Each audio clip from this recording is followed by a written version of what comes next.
Hi, everyone. I'm so glad to see so many women out here. It's been a lonely trip to get to this point. As president of Dixie Cullen, I'm really pleased to be of this amazing event. I've been in business for 25 years in November. It's been a long haul. It's been different. I was brought up in the machinery moving business doing plant relocations. I actually started while I was still in school. If I wanted money for spending, if I wanted to go on a class trip, guess who was out moving machinery with the family? Me. And it wasn't something I was planning on doing with the rest of my life. But those big and uglies became an addiction. You know, they're different. It's different every single time. You get a feeling for it every single time. But I realized, and so did my sister realize, that we did not want to stay in that business the rest of our lives. And we were looking how to make a change but still stay with the big and uglies.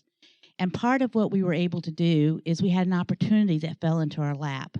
Import permits got pulled from one of our customers. They had to store their machinery somewhere. And these were big 80,000-pound machines, which I thought was big at the time. And they came into my life, and a truck driver told me about a building. I didn't realize how dilapidated the building was, but it was a building to start my business in, with my sister and my mother right behind me in full support. And so we stored those machinery, and we got some other jobs. And before I knew it, one of our customers demanded that we do some export packing for them because they got rejected at the port. And I said, okay, we can do that. You know, we've done it, in the rigging company. We can do it here.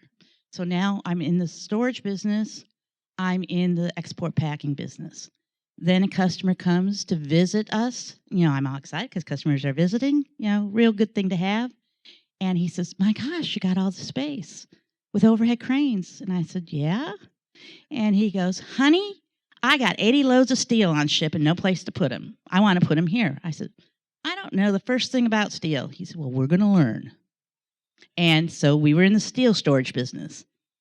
One of the things that I've seen over and over again in our business is listening to our customers and being able to mobilize and support what they want to do. And being a small business, being a hungry business at that time, I'm still hungry though, but being a business at that time, I was willing and open. And that's, I think, one of the most important parts. You have to be willing and open to take that dangerous step. It's going to make you nervous. It scared me to death. But it came out right. That customer was our customer for 17 years until he retired. But then I had other opportunities come my way. But I also had stumbling blocks. I had my competitors out there that wouldn't even give a quote on stuff. They would just say, whatever she bid, we'll bid 20% less. Now, when a customer told me that, I said, okay, two can play this game. And so I says, well, if you put your stuff in my warehouse within the next 30 days, I'll give you a 20% discount. I'm here, they're not. But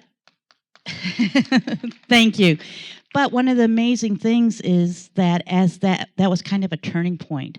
And then all of a sudden, some of the work, some of the services that I offer now came to us from our competitors because they didn't want the work.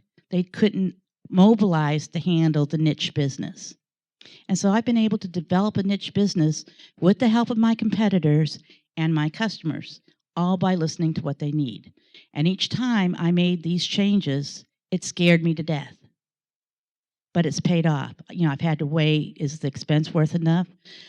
Climate control storage came our way because one of the storage facilities had a big project for a big company, and they didn't want to do it. So we set up 10,000 square feet of storage, climate control storage.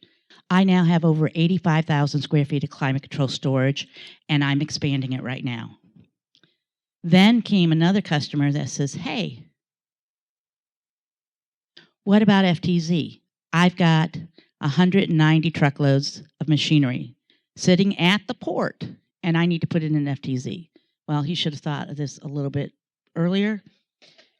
But through networking, I had met people that could help me, a lawyer, Shane at the Port of Houston, and I called him with my problem. And we worked our butts off, and we got it through in record time. And that equipment started moving into our facility. So now I'm in FTZ. Then I had to trade in customs as to how unusual our FTZ is. So it all snowballs into everything. But it takes time, it takes courage, it takes tears, and it takes family support. And one thing that I learned from the very beginning, well, I should say from the very beginning, was that in the beginning I kept everything here because if I asked a question, I was weak. I was seen as weak. I was seen as she doesn't know what she's doing.